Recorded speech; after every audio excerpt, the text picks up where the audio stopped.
In Pakistan's bustling markets, one humble vegetable has become a symbol of crisis. Tomatoes, once a staple, now cost more than meat. But this isn't just inflation, it's geopolitics, it's trade. It's a story of borders, politics, and broken supply chains. In October 2025, Pakistan closed its border crossings with Afghanistan following deadly clashes along their 2,600-kilometer frontier. Airstrikes, ground fighting, and diplomatic breakdowns froze over $2 billion in annual trade. This figure is not a joke when your entire economy and food security depends on it. Among the casualties, tomatoes. Prices surged from rupees 120 to rupees 600 and 700 per kilo in major cities like Lahore, Karachi, and Peshawar. Social media exploded. Videos on Instagram showed vendors refusing to sell tomatoes. On X, users posted memes comparing tomatoes to luxury items. One viral tweet read, "Tomatoes are now the new gold in Pakistan." Pakistan relies heavily on Afghanistan for fresh produce, especially tomatoes, onions, and apples. In return, Afghanistan imports wheat, sugar, medicines, and processed foods from Pakistan. When the border closed, thousands of containers were stranded, supply chains collapsed, and tomatoes, being highly perishable, became the first visible casualty. The crisis exposed a deeper truth. Pakistan's food system is vulnerable, not just to climate or crop failure, but to politics. According to Gallup Pakistan, the average household spent rupees 173 per month on tomatoes. That's 13.6% of their total vegetable budget. Now, with prices up 400%, families are cutting back. Street vendors are switching recipes. Restaurants are removing tomato-based dishes, and food inflation is deepening.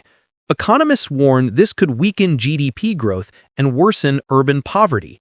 The tomato isn't just a vegetable, it's a barometer of economic stress. This isn't the first time Pakistan has faced a food shock. In 2020-2021, the country suffered a wheat shortage due to poor planning, hoarding, and smuggling. Despite being a wheat-producing nation, Pakistan had to import millions of tons to stabilize prices. The crisis led to protests, policy reversals, and emergency subsidies. Experts say the wheat crisis was a warning. The tomato crisis is a confirmation. Pakistan's food security is fragile and deeply tied to regional stability. In Islamabad, officials blame Afghanistan for the border violence. In Kabul, leaders accuse Pakistan of aggression. Meanwhile, traders on both sides are losing millions daily. The Pak-Afghan Chamber of Commerce estimates $1 million in daily losses.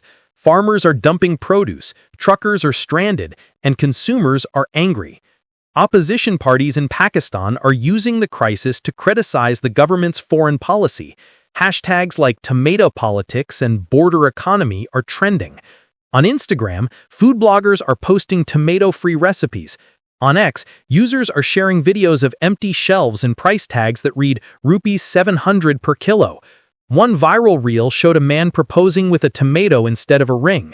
Another showed a child crying because his mother couldn't afford tomatoes for dinner.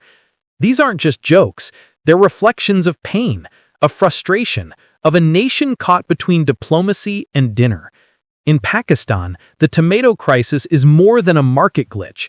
It's a mirror that shows how deeply food, politics, and borders are intertwined.